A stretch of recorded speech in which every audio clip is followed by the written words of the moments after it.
Ano yung mga kabifan. Mao ni siya pinaka oldest nga tabay diri sa Tibuok, Sirali. Giobra ni siya, project ni siya sa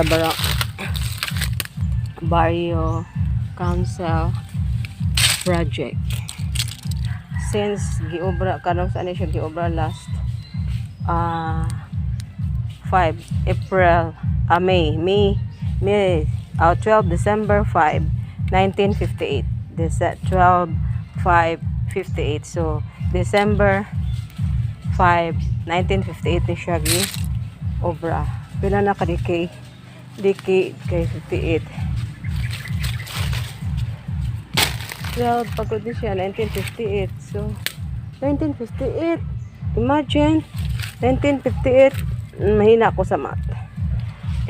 Ano na to? Maon ni siya pinaka oldest nga tabay diri sa Tibuok, Hapitan.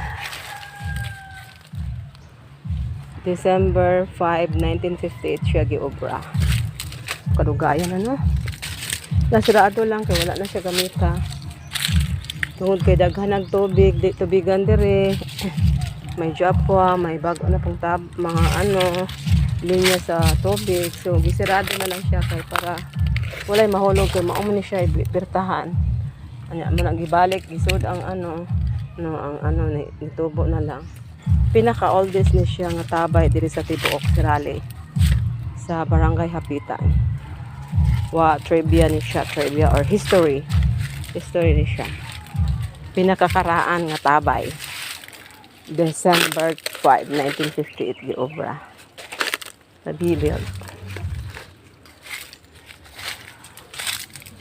So wala mi ka sorry sa mga kanding, di na namukit sila 1958 ha. The oldest nga tabay sa Tibuok diri sa Sirali, Barangay Hapitan, Escalante City. Giobra siya sa December 5, 1958. Nabi siya nga. Na ano lang ganito, buwan na lang siya.